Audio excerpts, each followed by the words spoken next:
अस्सलामुअलैकुम दोस्तों, तुसी वेखदे पे हो पाक पतन पंजाब टीवी ते मैं तुहाडा मेज़बान मुहम्मद जाफिर। दोस्तों सब तो पहले अपने चैनल नूं करो सबसक्राइब, बैल आइकन का बटन दबाओ ताकि हर नवीं आने वाली वीडियो का नोटिफिकेशन तुहानूं पहुंचता रहे और तुसी जानवर पसंद करते रहो, खरीदते रहो। दोस्तों डेली की निस्बत अच्छियां मज्जां की वीडियो लैके हाज़र होईदा है। अज भी माशाअल्लाह हाजी रफीक डोगर साहब ने लाहौर बैरियर टाउन तो उन्होंने ये मझ साढ़े को खरीदी है। कैमरा मैन नूं कहांगा मझ नूं नज़र वगवा दे। बाकी सारी गल हाई साहब री अपनी ज़बानी दसणगे कि असी खोटियां करने हैं या खरियां करने हैं, सौदे खरे होंदे ने या विच कोई फ़र्क निकलता है, वो हाई साहब होरां नूं साध लैने। हाई साहब सारी गलबात अपनी ज़बानी दसणगे कि भाई कोई विच इहदे हेरा फेरी या कोई वाधा घाटा कोई दो नंबरी तो नहीं है।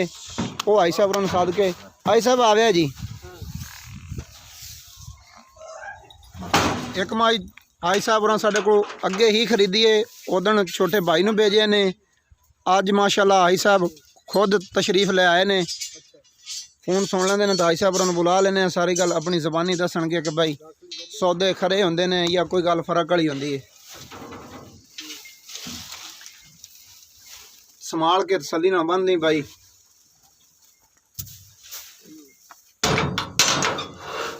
ऐसा फोन कट के एक मिनट सानू टाइम दे जी।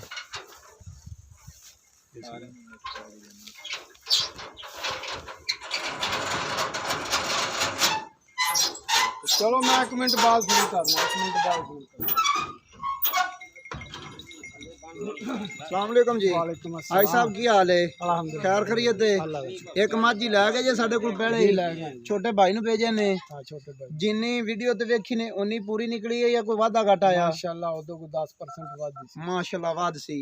ए मझ हुण तुसी वीडियो ते वेख के ऑनलाइन खरीद के मौके ते आए जे, हां जी मालकां नूं अपने हत्थी पैसे दिते जे, जी बिल्कुल कोई फर्क तो नहीं आया विच? नहीं नहीं कोई 100 रुपये का ही आया हो तुसी हुण विच वीडियो ते आख सकदे ने। असीं तुहानूं ये गल नहीं आखनी भी तुसी इंज आखो या इंज आखो। बिल्कुल बिल्कुल ठीक हो गया। 10,000 रुपया इनाम अपने हाथ नाल दिता ने, जी जी बिल्कुल हक लाल दा करके लिया है, कोई हेरा फेरी तो नहीं कीती। जो तुहानूं वीडियो ते विखाया मौके ते आए ने उहदे च कोई फर्क है? मझ होर विखाई होवे वीडियो ते मौके ते आया कोई होर विखाई होवे, तुसी गिला शिकवा सानूं विच वीडियो ते ही दे सकदे ने। जे राजी ने तो दुआ कर दिओ कि दोस्तों नूं आख दिओ कि इहदे विच कोई फर्क वाली गल नहीं होंदी इंशाअल्लाह। नहीं नहीं जी बिल्कुल। जाफर हुसैन बहुत अच्छा बंदा है, बहुत अच्छा काम करते ने जी। दोस्तों कोशिश करी दी है बिल्कुल ए कदे नहीं कीता। मझ वालियां नूं पहले मोकलिया बई साडा किन्ना कमीशन, लैण वालियां नाल कोई नहीं, कोई किसी किस्म का वाधा घाटा नहीं। जो कोई हाथ नाल इनाम दे देवे, इनाम दे 10 रुपये भी 1.25 लाख तो ज़्यादा होंदे ने। करप्शन वाले जिहड़े ने वो करोड़ रुपया भी जिहड़ा आराम दा है।